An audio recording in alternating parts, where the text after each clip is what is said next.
elevar lo que es amenaza de parto prematuro y parto prematuro. Son dos cosas distintas. Una cosa es amenaza de parto prematuro y otra cosa es parto. Amenaza de parto prematuro se define cuando hay presencia de contracciones y dilatación o borramiento antes de las 37 semanas. Por eso es prematuro. Cuando hay presencia de contracciones y dilatación y borramiento antes de las 37 semanas. En cambio, parto prematuro es cuando hay expulsión del producto antes de las 37 semanas. ¿Ven? Hay diferencia. Una cosa es la amenaza, no se producido el parto, y el parto prematuro obviamente no hay expulsión del producto. Obviamente ambos son antes de las 37 semanas. ¿Ya? Bien, eso en cuanto a la definición. ¿Cuál es la incidencia de la amenaza de parto prematuro?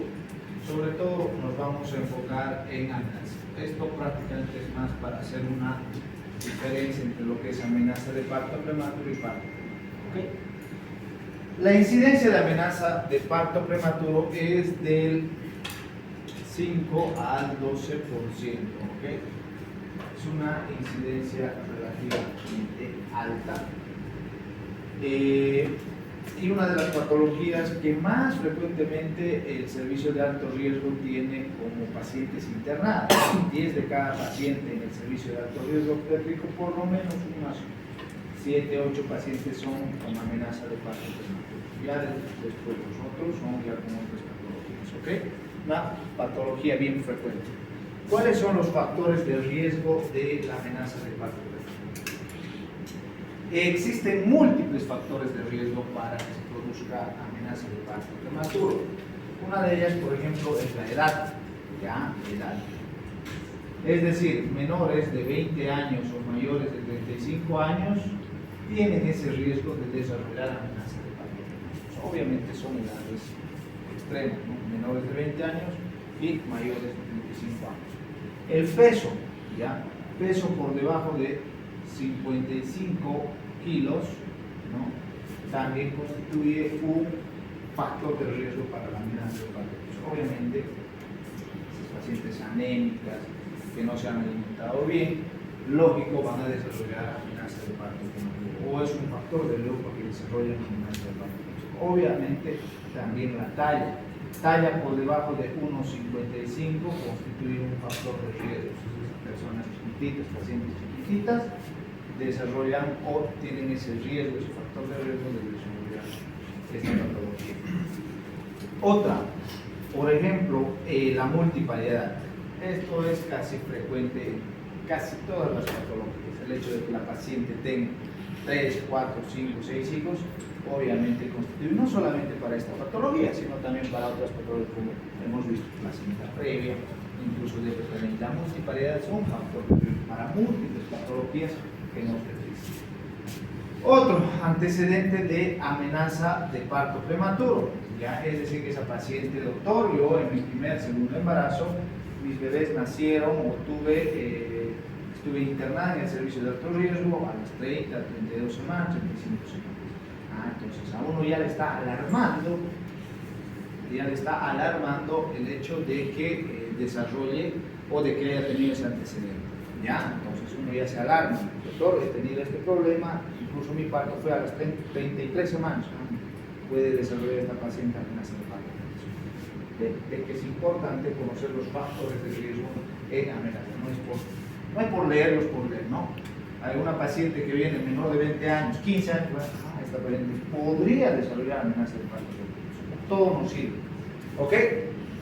Otro, por ejemplo, el tabaquismo. Esas pacientes que fuman desarrollan amenaza de parto. Otro, RPM, ruptura prematura de membranas, ¿no? Igual, es un factor de riesgo. El hecho de que rompa bolsa, por decir, a las 30 semanas, que al liberar sustancias como prostaglandinas hace que esas prostaglandinas actúen a nivel del cuello de la matriz y desencadenen trabajo de parto. Igual, riesgo para amenaza de parto. Y así hay múltiples otros factores maternos, incluso fetales, factores de riesgo que constituyen riesgo justamente para la amenaza de parto. Embarazo múltiple, ¿Por qué? embarazo múltiple. También el embarazo múltiple constituye. Ya les he dicho, el embarazo múltiple no es un embarazo normal, es un embarazo patológico. No solamente amenaza de parto, puede producir de ruptura prematura de membrana, de PTNI incluso, ¿no? Los constituye también factores de riesgo. Pero estos son los más principales, porque está a un inicio. ¿Ok? ¿Puedo hablar? Sí.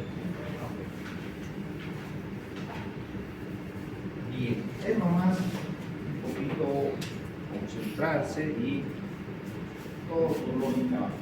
¿Ok? Bien, etiopatogénico. ¿Cómo es que se produce la amenaza de parto prematuro? Existen dos factores fundamentales por el que probablemente se produzca la amenaza de parto prematuro. Uno de los factores son sustancias que desencadenan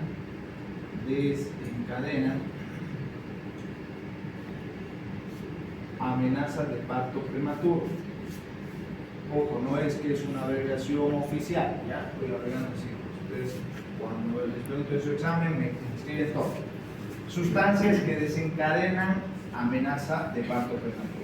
Es el primer factor, ¿no?, dentro de la etiopatogenia que podría producir amenaza de parto prematuro. ¿Y qué sustancias son esas las que producen amenaza de parto prematuro? Bien sabemos, lo primero, oxitocina. ¿Ya? La oxitocina es una hormona que se produce en el núcleo supraóptico y paraventricular en el hipotálamo. Eso no debe llevar en fisiología, es lo que llevamos con ustedes, fisiología femenina, ¿no? Entonces se produce en el núcleo supraóptico y paraventricular y se va a almacenar ¿dónde? En la posterohipófisis, ¿no? No se produce en la posterohipófisis, se almacena en la posterohipófisis. Entonces la oxitocina es una hormona específicamente que actúa a nivel del músculo liso, una sustancia que va a producir contracción superior. Obviamente no es solamente en la amenaza prematuro, es el desencadenante del parto prematuro, es la sustancia prácticamente el más importante para el trabajo del parto. ¿Ok? Segundo, prostaglandinas. ¿Ya? Son sustancias similares a la oxitocina que también desencadenan el trabajo de parto. ¿Cuántas prostaglandinas tenemos en el organismo? Son las de llevar en fisiología.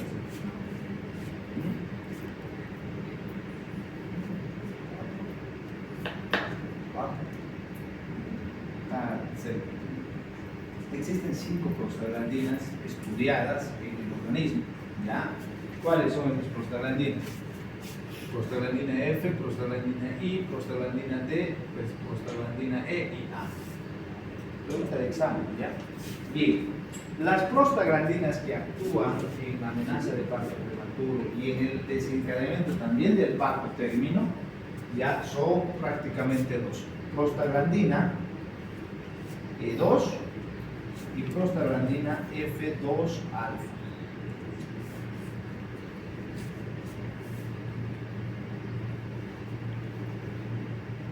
Prostaglandina E2 y prostaglandina F2 alfa, ¿ya? Esas son las dos prostaglandinas que participan en el desencadenamiento del trabajo del parto. O sea, esta sustancia, la prostaglandina, actúa a nivel del cuello de la matriz, ¿ya? Y mediante reacciones químicas hace que ese cuellito empiece a reblandecer y a dilatar posteriormente. ¿En base a qué está pues hecho el misoprostol y el ciclotéxico? Eso sí lo deben conocer de memoria. Es un análogo de la prostaglandina E2, ¿ya? Es un análogo de la prostaglandina E2. O sea, la citotec, bueno, no se ha creado con fines abortivos, ¿no? El citotec era para evitar la gastritis, el protector gástrico. pero cuando se vio en mujeres embarazadas produjo abortos o partos prematuros. ¿Por qué? Porque es una prostaglandina citoteca, actuando desde el cervix, igual, produce dilatación y borramiento del cuello de la matriz. ¿Ya? Importante, citoteca. Prostaglandina, ¿ok? Esto básico. ¿Cuáles son las prostaglandinas que actúan en el trabajo de parto? F2 y F2A. Y finalmente, hormona liberadora de corticotrofina, ¿ya? CRH. Esta es su abreviatura oficial, ¿ya? CRH.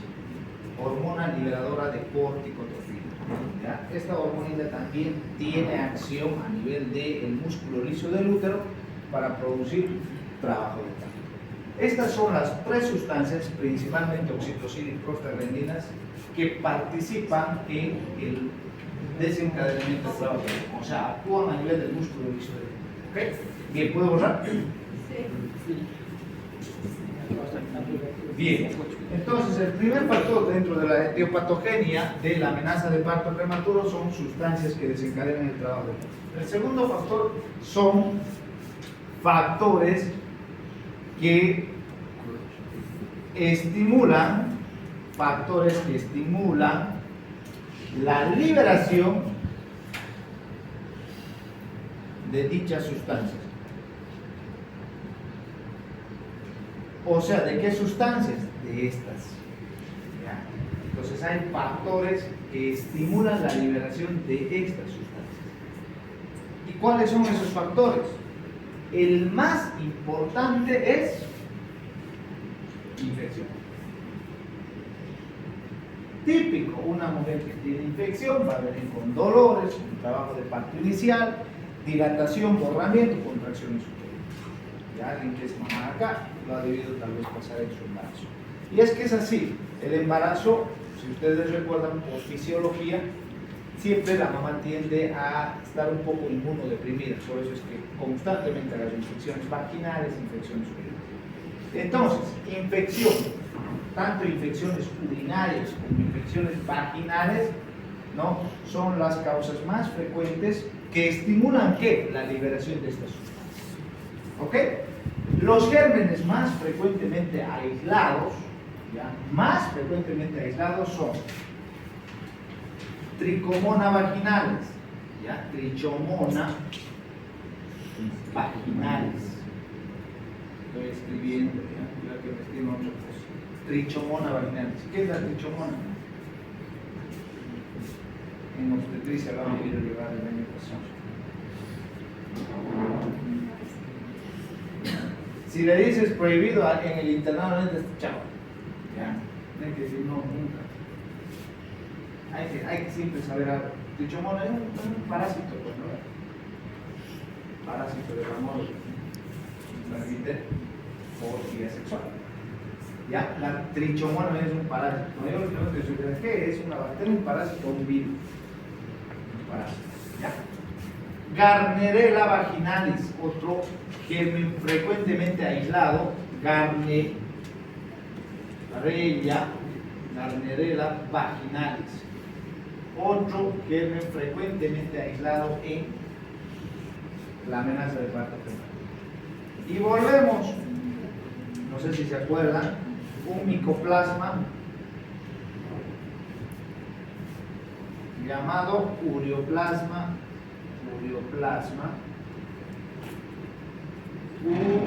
ureolítico, ¿no ven? Se escribe ureolítico. Estos son los tres gérmenes más frecuentemente aislados en la amenaza de parto prematuro. ¿Ok? La Gardnerella vaginalis es una bacteria gran negativa. ¿Ya? Bien. Dentro de la infección, entonces estas bacterias, ¿qué es lo que van a hacer? Van a estimular para que estas sustancias se liberen, principalmente prostaglandinas. ¿Ya?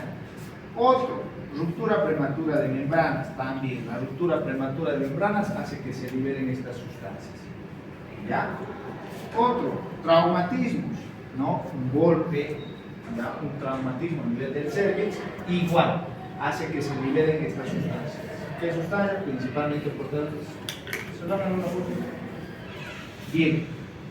Otro, idiopáticos. Probablemente las causas idiopáticas dentro de los factores que estimulan la liberación de estas sustancias sea la causa más importante. O sea, no se conoce. ¿Ya? Bien. Esto principalmente dentro de los factores que estimulan la liberación de sustancias. ¿Qué hacen estos factores? Liberar estas sustancias. ¿Qué sustancias principalmente? Prostaglandinas. ¿Ok? Bien. Eso dentro de la etiopatogenia de la amenaza de parto prematuro. ¿Puedo borrar?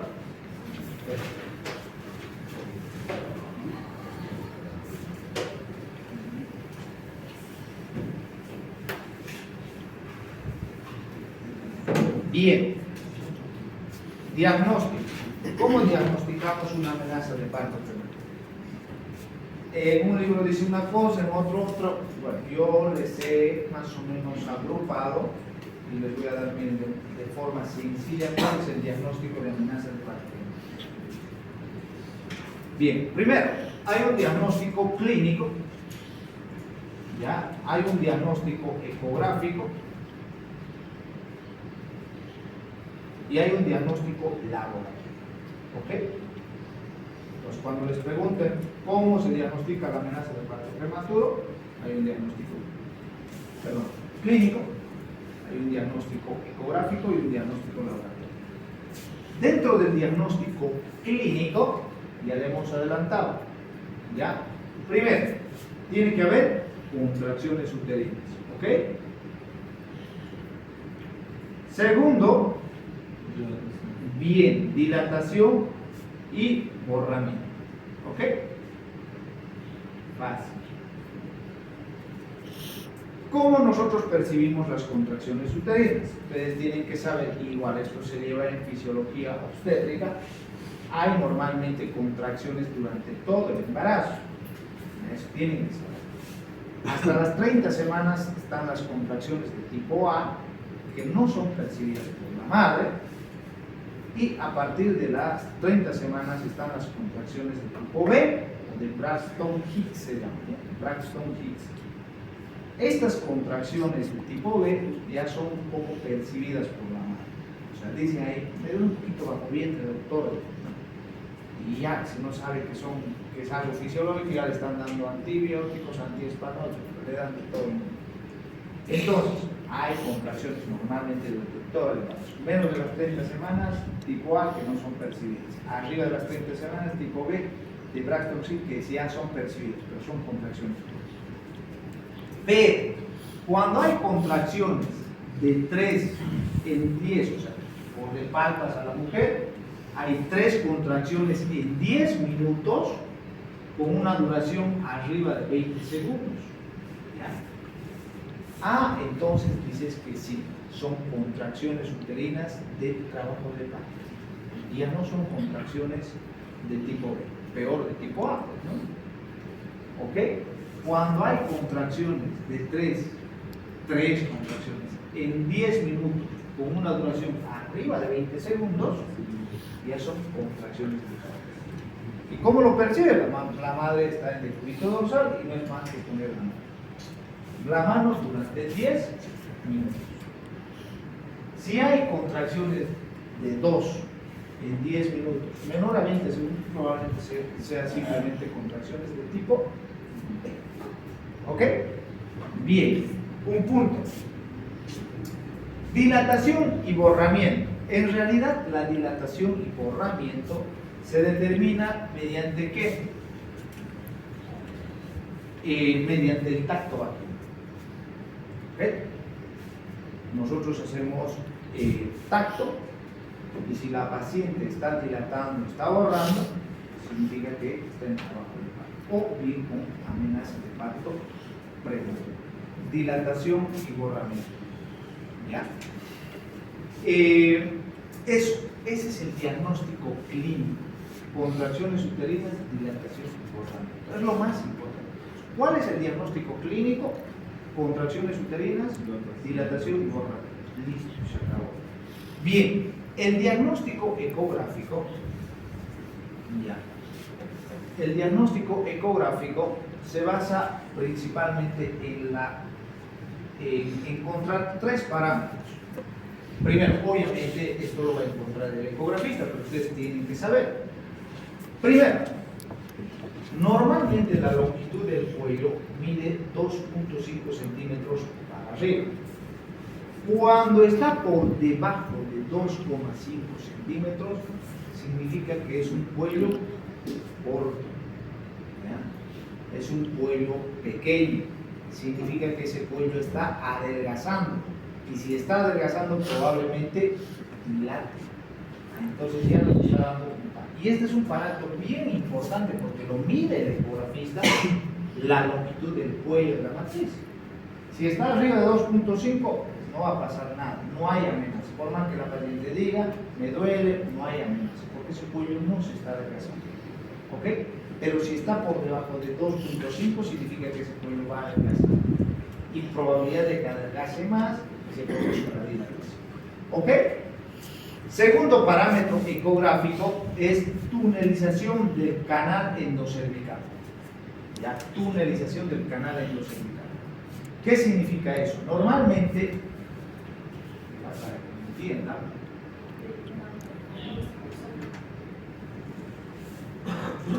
este es el útero, ¿ya? Normalmente este es el orificio cervical interno y este es el orificio cervical externo. Este es el cuello de la matriz, es el útero, ¿ya? Cuello de la matriz. ¿Qué es lo que pasa? Normalmente este canal que comunica el orificio cervical externo y el orificio cervical interno tiene que estar pues cerrado, obvio. Pero cuando hay amenaza de parto prematuro, empieza a abrirse este cuello, ¿ya? Y se observa como un túnel en la ecografía, por eso dice tunelización del canal cervical. ¿Ya? Si está entonces en la ecografía observándose como un túnel, ¿ya? Esa paciente podría desencadenar trabajo de parto, ¿ya? Y finalmente es cuando se infiltran las membranas en el canal endocervical. Es decir, acá están las membranas, la bolsa, y como este cuello está entreabierto, dilatado, las membranas ingresan al canal endocervical. Otro signo ecográfico de que esa paciente podría tener o está teniendo una amenaza de parto. Doutor, pode repetir, por favor? Infiltração. ¿Ya? Infiltración de las membranas en el canal endocervical. ¿Ok? Bien, estos son los tres parámetros ecográficos para determinar amenaza de parto prematuro. ¿Puedo borrar? Ok. Bien, y finalmente el diagnóstico laboratorial es mediante la detección de una sustancia denominada fibronectina fetal. Estoy escribiendo ya. Fibronectina fetal. Resulta que esta sustancia se encuentra normalmente en el líquido amniótico que se produce en la placenta. Puede atravesar esta sustancia en cantidades mínimas a través del cuello, ¿no? Y tenerlo en la vagina. Entonces uno toma una muestra, lo manda al laboratorio, sí doctor, hay fibronectina fetal. Bien, pero cuando se produce una amenaza de parto prematuro, ese cuello empieza a adelgazarse, a dilatarse, no atraviesa pues esta sustancia en poca cantidad, sino atraviesa en gran cantidad, ya porque ese cuello va adelgazándose y dilatando, cosa que en la vagina no vamos a encontrar escaso poco de esta sustancia, sino en gran cantidad. Por ende, cuando el laboratorio te informa, doctor, esta sustancia está arriba de 50 nanogramos por ml, ¿ya? Perdón, 50, no 5. 50 nanogramos por ml, ¿ya? Te dice el laboratorio, hay 50, 70, 100, o sea, arriba de 50 nanogramos, significa que ese cuello está adelgazando, está dilatando, por eso está fluando alto de esta sustancia. Por lo tanto, estás haciendo ya un diagnóstico de amenaza de parto prematuro. ¿Ok? ¿Entendido? Muy bien. Eso en cuanto al diagnóstico fácil. Algo que no me estaba acordando, tanto que tengo en la cabeza, un poquito retornando a lo que es el diagnóstico clínico. Hemos dicho dilatación y borramiento, ¿verdad? Sí. Hay una escala denominada escala de Bishop. Van a escuchar esto frecuentemente, estoy anotando, la escala de Bishop. La escala de Bishop es una escala específica que te va a ayudar a determinar si hay o no hay maduración cervical. Y obviamente no solo sirve para la amenaza de parto prematuro, también sirve para el parto a término. Entonces, cuando atiendan parto, les va a servir mucho la escala de Bishop. Obviamente no vamos a hacer algo específico de eso acá, porque eso ya lo tienen que llevar en obstetricia. Entonces, ¿qué es la escala de Bishop? La escala de Bishop nos ayuda a determinar si ese cuello está maduro o está inmaduro. ¿Qué significa eso? Significa que ese cuello está dilatando, está borrando, hay grado de encajamiento o no. Entonces, toma 5 parámetros la escala de Bishop. Primero, dilatación. Segundo, borramiento. Tercero, consistencia del cuello de la matriz. ¿Ya? Cuarto, posición del cuello de la matriz. Y quinto, grado de encajamiento. Y a cada uno de estos factores le da un valor del 1 al 3. ¿Ya?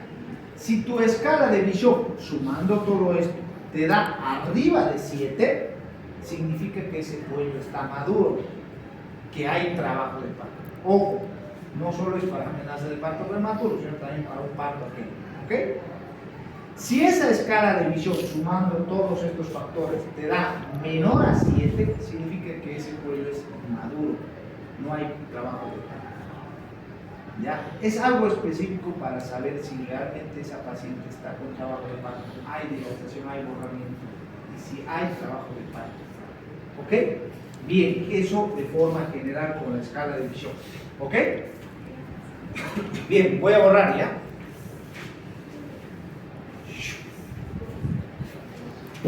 Tratamiento. Tratamiento.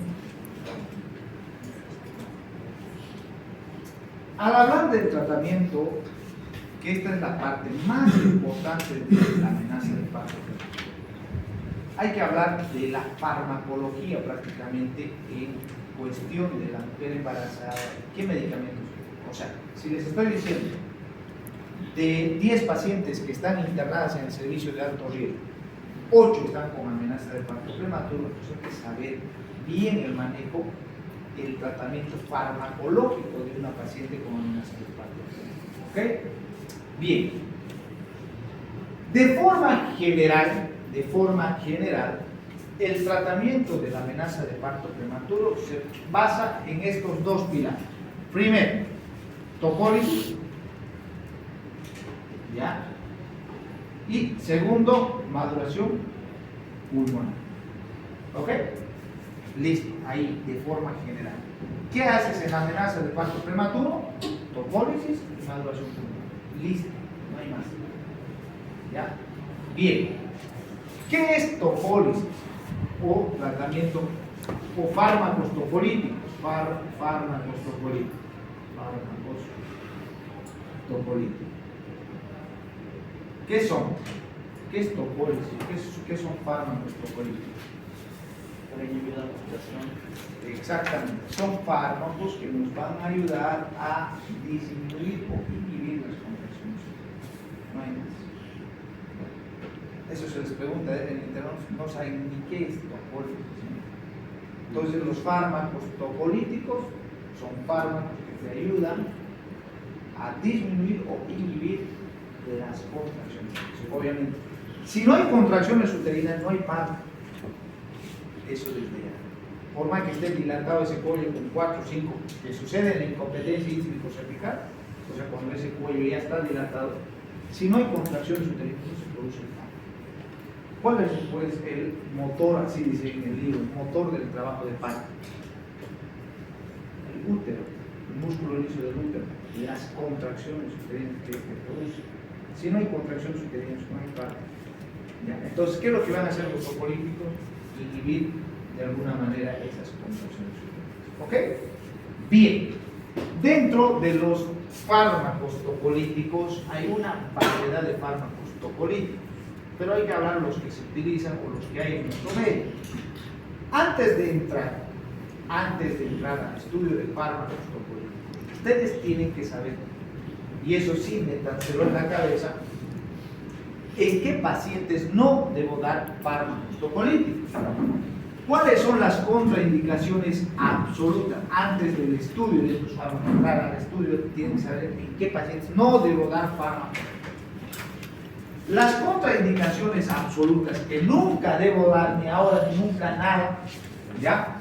Ni en ningún caso son: primero, óbito fetal, ¿ya? Obvio, pues, ¿no? Si ya está muerto, ¿para qué le van a dar topolítico? ¿No? Necesitamos para disminuir las condiciones, nadie queremos que haya contracción para que sea expulsar un producto vital, ¿no? No va a dar a un bebé muerto y topolítico, ¿ya? Óbito fetal, no van a dar. Segundo, malformaciones fetales incompatibles con la vida. Por ejemplo, una anencefálica. ¿Para qué le van a hacer topolítico? Más bien hay que interrumpir el embarazo en ese paciente. Más bien hay que estimular para que haya trabajo de parto. Obvio que a un anencefálico no le van a dar topolítico. No vas a tratar de preservar el embarazo. No. ¿No ves? Malformaciones incompatibles con la vida, cero topolítico. Forma que venga con contracción, no. Directo, pero expulso. ¿No ves? Bien. Otro. Eclampsia. ¿Qué es eclampsia? Bien, preeclampsia severa más convulsiones. ¿Ya? Cuando la paciente obstétrica tiene presión alta y si convulsiona más, listo, eclampsia, ese es el diagnóstico. No hay más, no hay dónde perderse. ¿Ya? Vos le añades convulsión a esa paciente que tiene presión alta, eclampsia. ¿Ya? Entonces, la paciente que está con presión alta y que ha convulsionado o está convulsionando, no le va a dar topolíticos. ¿No? ¿Qué va a hacer? Interrumpir el embarazo. ¿No ve? Bien, otro. DPNI. ¿Qué hemos dicho? Que causa mortalidad, se puede causar útero de Duvalier, se puede producir coagulación intravascular disseminada. ¿A qué hora hacer topolíticos? Interrumpir embarazo. Ojo. Finalmente, una última, corioamnionitis. Corioamnionitis. Si ese útero está infectado, ¿no ven? Hemos dicho en estructura prematura de es que hay que interrumpir, no va a ser topólisis. Entonces, esas son las contraindicaciones absolutas, que no tienes que hacer para nada topólisis. Hay contraindicaciones relativas donde podrías ver riesgo-beneficio. A ver, si le doy, podría causarle esto, y si no le doy, mejor. Entonces, contraindicaciones relativas. ¿Cuáles? Por ejemplo, una preeclampsia severa. Se puede manejar una preeclampsia severa con antihipertensivos. ¿No ve?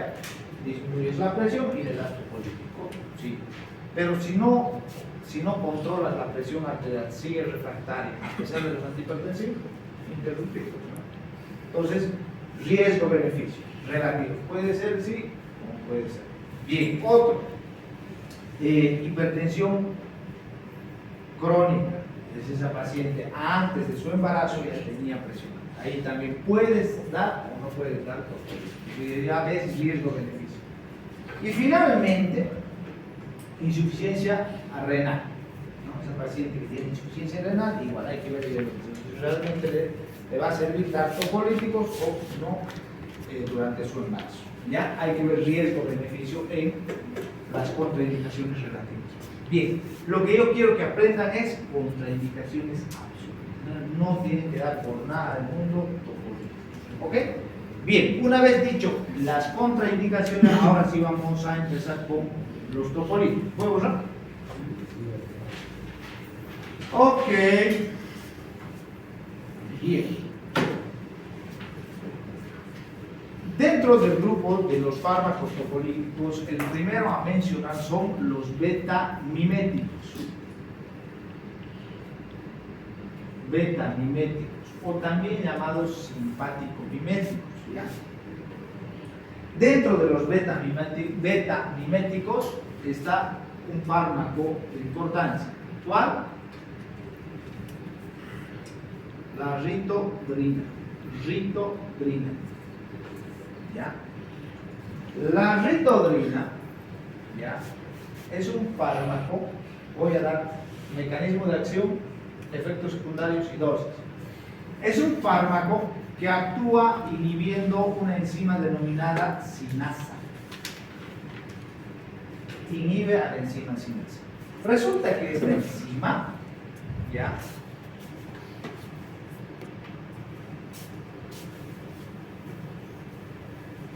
resulta que esta enzima participa en todo ese complejo, ¿no?, para la contracción del músculo liso. O sea, para que se contraiga el músculo liso existe un largo proceso químico donde participan muchas sustancias. No lo voy a nombrar, ¿no? Y una de esas sustancias justamente es esta enzima sinasa. ¿Ya? Entonces, la ritodrina, ¿qué es lo que hace? Inhibir a esta enzima sinasa. Y si se inhibe esta enzima, pues obviamente no se va a producir ese complejo bioquímico para una contracción. Por lo tanto, se detienen las contracciones y por ende la amenaza. ¿Ok? ¿Cómo? Inhibiendo la enzima sinasa, la ritodrina. ¿Cuál es la dosis de la ritodrina? La dosis de la ritodrina es de 0,05 miligramos por minuto. ¿Ya? 0,05 miligramos por minuto.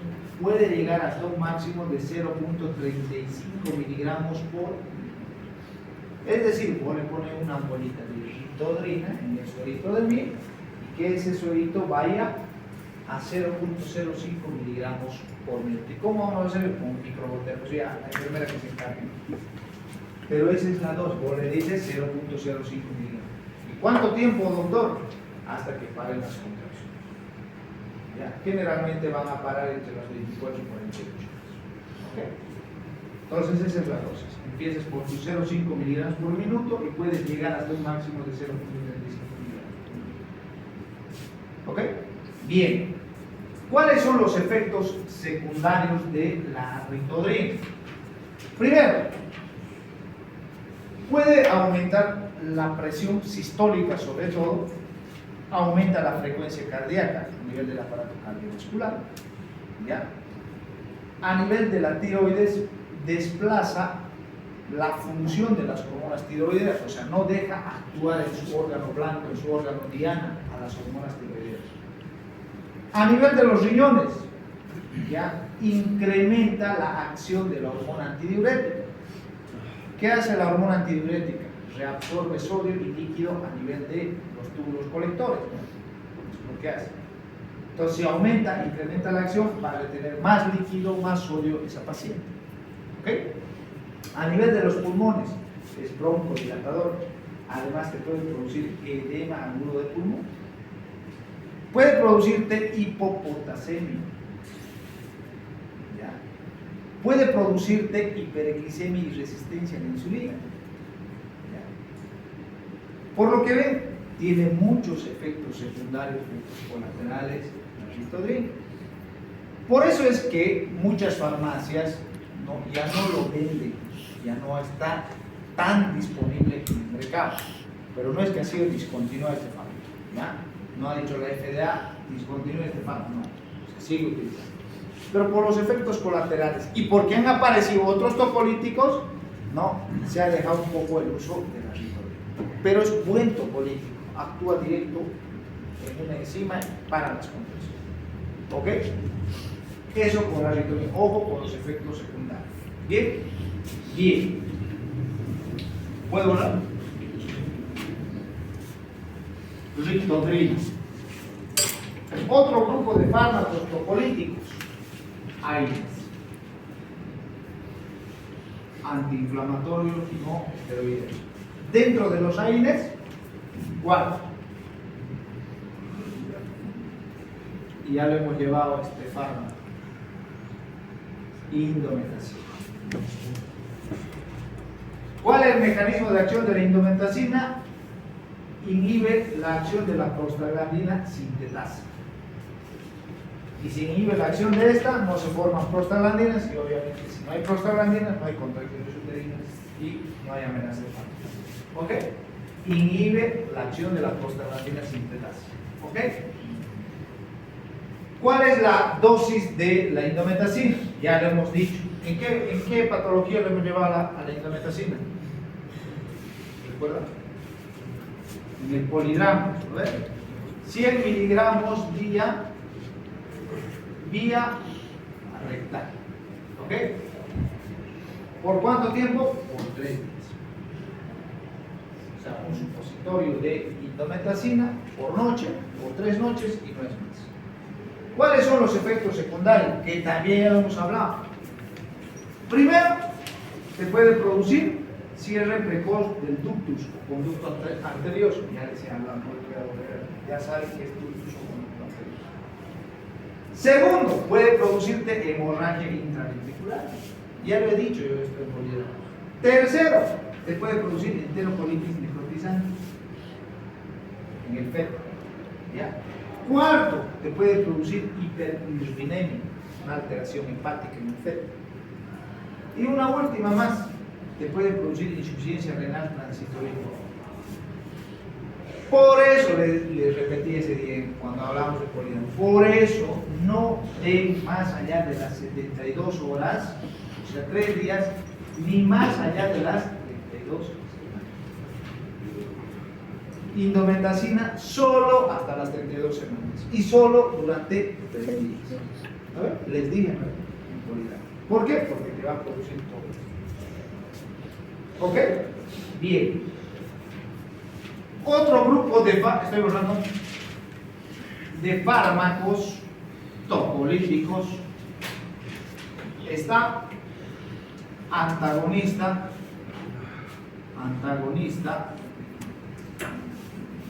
competitivo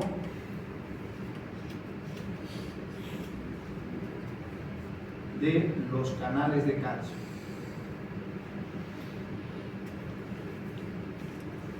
Antagonista competitivo de los canales de calcio. ¿Ya? Para entender esto, ¿ya?, a este grupo de fármacos, hay que hacer recuerdo un poquito de lo que es la fisiología del músculo, cómo funciona, cómo se contrae los músculos, cómo se contrae. Resulta que para que un músculo se contraiga, tiene que entrar al miocito, al interior de la célula muscular, ¿ya?, un ion calcio, ¿ok?, a cambio de que salen 2 iones de sodio. ¿Ya? Eso es lo que sucede.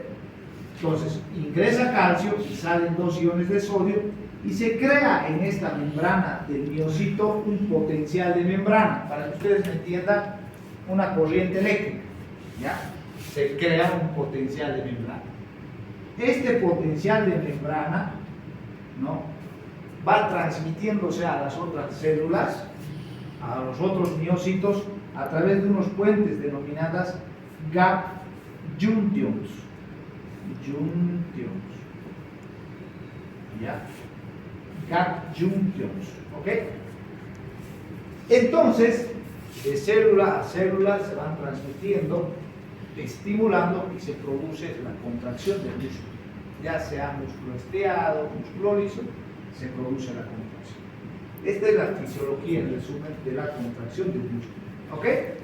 Bien, ¿qué hacen los antagonistas competitivos de los canales? Dentro de los antagonistas competitivos del calcio, de los canales de calcio, está el sulfato de magnesio. ¿Ok? Sulfato de magnesio. ¿Qué es lo que hace? ¿Cuál es su mecanismo de acción? Así como su nombre lo indica, este sulfato de magnesio ingresa al interior del miocito en mezcla del calcio, por eso es un antagonista competitivo, ingresa el magnesio al interior de la célula. Por lo tanto, si no ingresa el calcio, ingresa el magnesio, no salen estos iones de sodio. Por lo tanto, si no hay ni ingreso de calcio ni salida de sodio, no se crea pues este potencial de membrana, esta corriente eléctrica en el miocito. Y si no hay ese potencial de membrana, no será posible. A ver. Eso es lo que hace entonces el sulfato de magnesio. ¿Ok? ¿Cuál es la dosis del sulfato de magnesio? 1 gramo por 100 ml. ¿Ok? 1 gramo por 100 ml por hora. Entonces, vos le pones 1 gramo de sulfato de magnesio o 10 ampollas de sulfato de magnesio, porque viene de 1 gramo, en el suelito de 1000, ¿no? Y que pase 1 gramo por hora, o sea, en 10 horas tendría que pasar 10 gramos, ¿no? Esa es la dosis de mantenimiento, ¿ok? Si en esas 10 horas no paran las contracciones, le sigues continuando la dosis, ¿ok? ¿Estamos o no estamos? ¿Cuál es la dosis? 1 gramo por 100 ml por hora. Bien. ¿Cuáles son los efectos colaterales del sulfato de magnesio? Y miren, cuando yo les hablo de fármacos, de farmacología, es importante que ustedes sepan porque estos fármacos sí se utilizan en las mujeres embarazadas. Y si no saben sus efectos colaterales, no van a saber ni cómo contrarrestar nada. Y a veces está ahí el interno controlando a la paciente, le dan sulfato, se está intoxicando y no sabe. Hasta que llame al otro paro respiratorio de la paciente. ¿Ok? Tienen que saber. ¿Cuáles son los efectos secundarios del sulfato de magnesio? Primero, paro respiratorio. Se puede producir paro respiratorio. Segundo, disminución de los reflejos, especialmente disminución del reflejo patelar o rotuliano. A ver. Esos son los dos efectos colaterales que más hay que grabarnos cuando hablamos de sulfato de magnesio. Entonces, esa paciente está recibiendo su sulfato de magnesio y vos ves que su frecuencia respiratoria va disminuyendo. Le controlas o le haces el reflejo patelar y no es tan estimulante, no es positivo el reflejo patelar. Esa paciente se está intoxicando con sulfato de magnesio. ¿Qué tienes que hacer cuando se está intoxicando con sulfato de magnesio? Dar gluconato, pregunta de examen, gluconato de calcio. Ese es el antagonista, el antídoto del sulfato de magnesio. Se está intoxicando tu paciente con sulfato de magnesio, le das gluconato de calcio. ¿Cuánto? 1 gramo en polvo endovenoso, no es más. ¿Ok? Bien, eso en cuanto al sulfato de magnesio. No se olviden, paro respiratorio. ¿Qué le damos? Gluconato de calcio cuando se está intoxicando la paciente. ¿Puedo hablar? Sí. Esto es farmacología. ¿En qué año llevan farmacología? ¿Ah? 2020.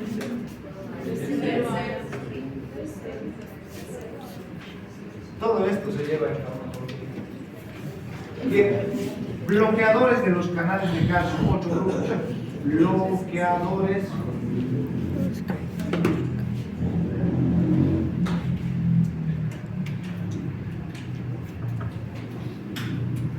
dentro de este grupo de fármacos, el más importante, nifedipino.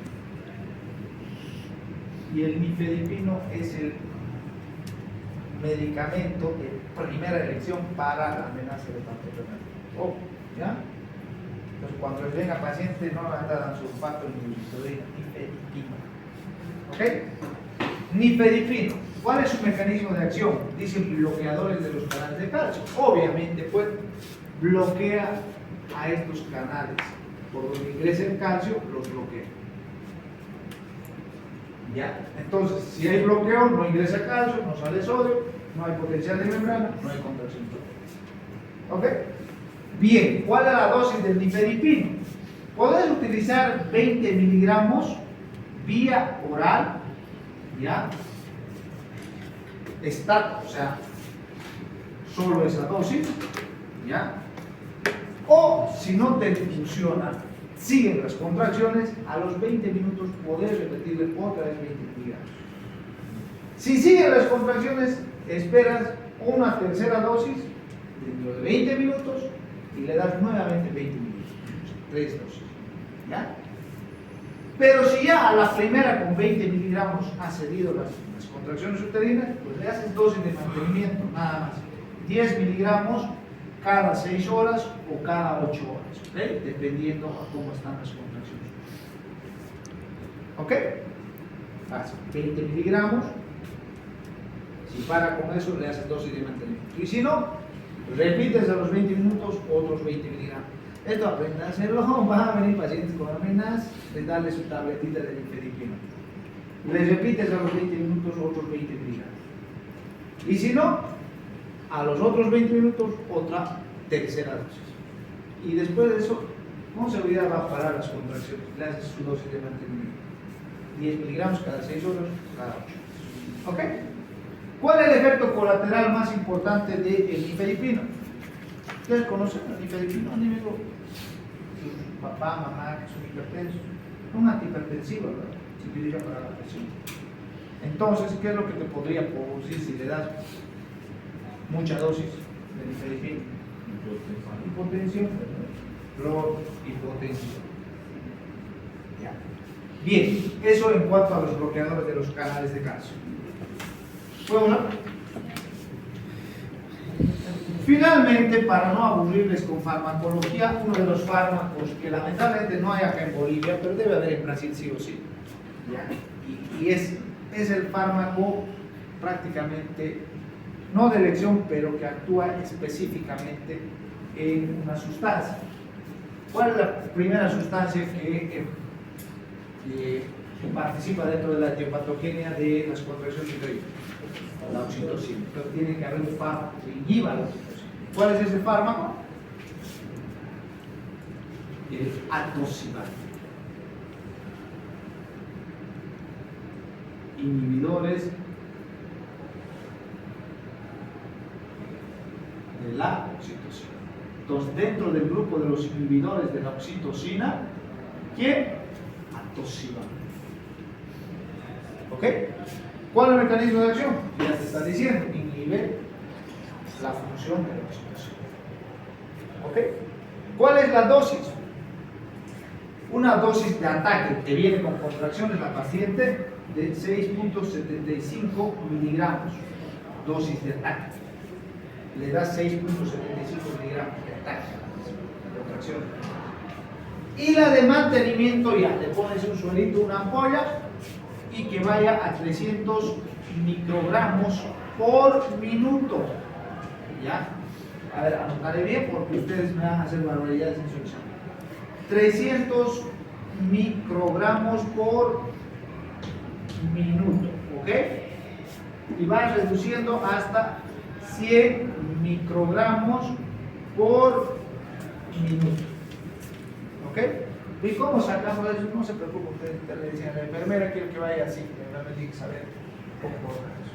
Como un microgotero todo tiene que ser eso, ¿ok? Bien, 300 microgramos por minuto y va reduciendo 100 microgramos por minuto. ¿Ok? Bien, dosis de ataque 6.75 miligramos. Escucha, este es un fármaco ideal, atosiban. ¿Quién es oficial de atosiban? Ok, ¿cuáles son los efectos colaterales? Casi nada. No tiene efectos secundarios. Atosiban. ¿Ok? Bien, eso en cuanto a los fármacos tocolíticos, los más importantes. Tienen que saber. Farmacología tienen que saber. ¿Ya? Bien, finalmente, para terminar la clase, para terminar, el primer pilar, tocólisis. El segundo pilar que hemos dicho, maduración. ¿Con qué hacemos maduración pulmonar? Bien, betametasona. Y segundo, dexametasona. ¿Cuál es la dosis? 12 miligramos, bien. El primer día y 12 miligramos el segundo día. Dexametasona, lo mismo, 12 miligramos el primer día y el segundo día también 12 miligramos. ¿Ok? Bien. Resulta que los fármacos, escuchen bien, resulta que la betametasona son corticoides, que los corticoides que se utilizan para maduración pulmonar Últimamente se utiliza de manera indiscriminada, sin ningún consentimiento ni sustento científico. Es decir, que viene la paciente, hasta la paciente diga, deme doctor para que maduren los pulmones de mi bebé, así te dice. Entonces, ¿por qué? Porque es el mismo médico, médico general quien ha hecho de que la paciente tenga ese pensamiento, esa emoción. ¿Ya? Resulta que cuando vos das corticoides a tu paciente, no es que tienes que darlo por dar o para que madure, no. ¿Para qué se da? Para evitar algún factor de riesgo en la paciente. Si tu paciente está con amenaza de parto prematuro, que podría desencadenar parto prematuro a las 30, 31, 32, hacer maduración. Si tu paciente tiene hipertensión preeclampsia, hacer maduración pulmonar. Si tu paciente tiene diabetes, hacer maduración pulmonar. Pero si esa paciente tiene una talla ideal, peso ideal, no tiene ningún factor de riesgo, tiene 22 años, ¿para qué le van a dar? El embarazo es fisiológico, no hay que intervenir. ¿O es que antiguamente se daba estas cosas? No. Por lo tanto, ustedes métanselo en la cabeza, que no es dar por dar maduración. Se tiene que dar a pacientes con factor de riesgo, amenaza de parto prematuro, preeclampsia, diabetes. ¿Ok? No den por dar maduración pulmón corticoide a pacientes. Es más, si vos vas a dar betametazola, ten en cuenta que puede producir estos efectos colaterales. Primero, puede haber disminución del perímetro cefálico. Si vos le das corticoides y no sabes la dosis, y le das, puede disminuir el perímetro cefálico. Segundo, disminución del perímetro abdominal. Te puede producir una disminución del perímetro abdominal.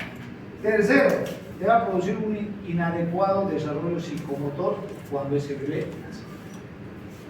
Por lo tanto, si vos tienes en cuenta estos tres efectos, no des a pacientes que no lo quieran. Hay que dar corticoides a pacientes que realmente necesiten, que tengan un factor de riesgo. ¿Ok? Bien, preguntas hasta acá. ¿Puedes repetir, por favor, disminución de Disminución del perímetro abdominal y inadecuado desarrollo psicomotor? Eso te produce los corticoides. Ojo. Pero claro, el que no sabe, igual nomás métale betametazola, 3, 4 dosis. Ya. Bien, preguntas.